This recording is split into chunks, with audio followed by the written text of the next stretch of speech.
Blackstone Audio presents In the Frame by Dick Francis. Introduction. In the Frame was conceived in Czechoslovakia, incubated in Australia and New Zealand, and written in England.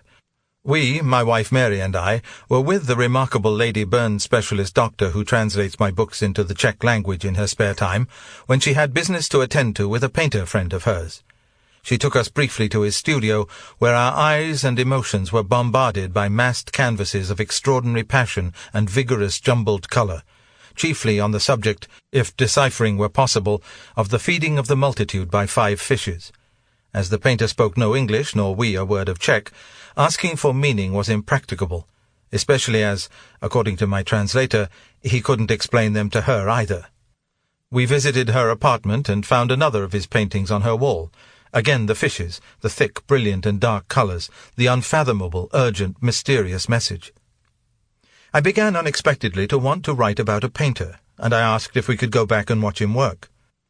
To my translator's surprise, he agreed, and for 2 fascinating silent hours the 3 of us watched him sticking paint onto canvas with a sort of violent, divine energy, using brushes, fingers, and even at one point his elbow to satisfy his vision.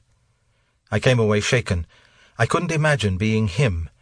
I needed a less driven artist for my protagonist. I thought I could manage a painter of horses.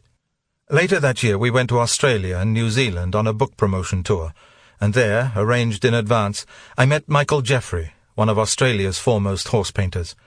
He, too, generously let me into his studio and gave great advice about the use and mixing of colours. Back home in England, Mary and I read books about the chemical composition of oil paints and how they adhere to wood and canvas, and we filled our sunroom with easels, linseed, turps, and other tools of the trade.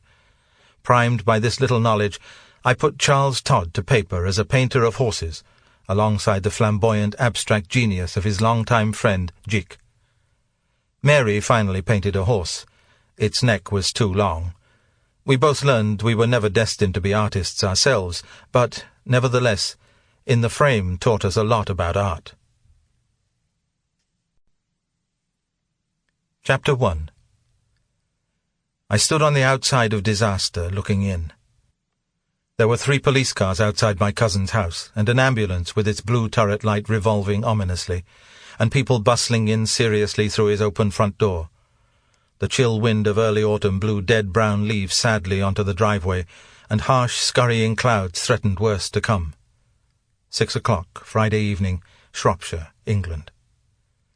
Intermittent bright white flashes from the windows. Sample complete. Ready to continue?